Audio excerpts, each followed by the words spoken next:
I thought I had it all together, but I was led astray. Neste trabalho vou discorrer sobre a casa modernista, começando pela bibliografia do arquiteto Gregory Varkavich.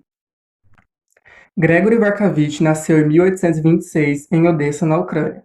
Pouco se sabe como foi sua infância e juventude até sua imigração para a Itália em 1918. Lá, ele seguiu para Roma e estudou arquitetura no Instituto Superior de Belas Artes. Após formar-se, o arquiteto da casa modernista começou a atuar em diversos escritórios de arquitetura e construção, trabalhando em projetos residenciais e comerciais.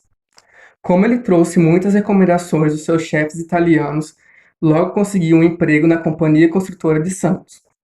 Em 1923, Varkavich desembarca em São Paulo. Nessa época, ele teve contato direto com artistas do movimento modernista, principalmente com Lázaro Sigal, que posteriormente virou seu concunhado. Em 1927, ele abre seu escritório em São Paulo, casa-se com Mina Klabin e naturaliza-se brasileiro.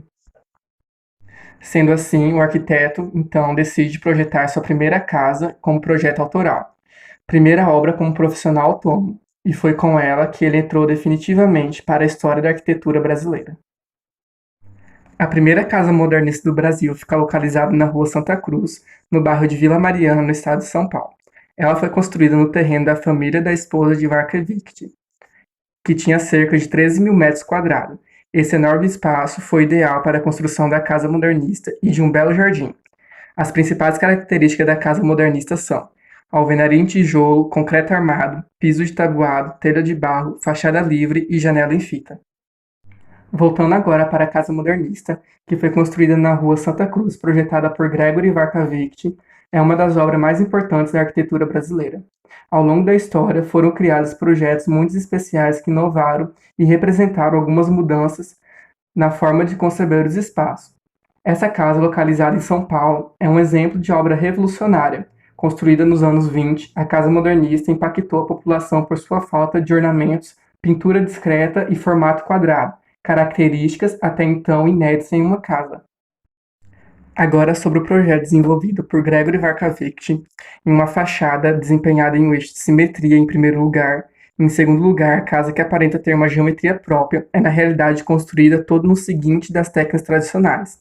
A mureta construída na parte mais alta das paredes externas da construção esconde um telhado em 4 águas de telhado colonial, assim como apresenta o projeto 3D, dando a impressão de tratar de uma cobertura em laje.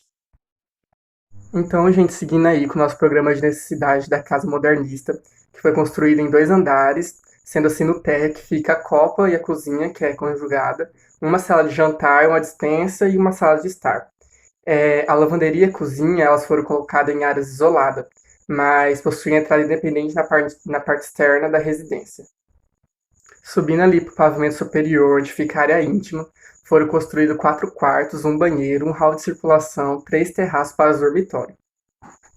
Não podemos deixar de comentar também sobre a esposa dele, que ele ficou todo responsável pela construção da casa e tudo mais, e a esposa dele ficou com a decoração e o paisagismo, que foi feito pela Mina Klabin. Como eu tinha comentado ali no começo do vídeo, a principal característica da casa modernista, ela é toda feita em alvenaria de tijolo, concreto armado, piso de tabuado, telhas de barro, fachada livre e a janela feita em fita. Tudo isso que eu vou comentar agora vai ser voltada na tríade vitruviana, que eu vou comentar sobre um pouco mais sobre isso. Então, seguindo aqui, todos os setores da casa ela possui uma circulação livre, dando continuidade aos espaços com simetria e equilíbrio. Também não podemos deixar de comentar que a iluminação é bem natural dela por conta das grandes aberturas, trazendo a ideia de interior e exterior de um modo bem evidente, entendeu?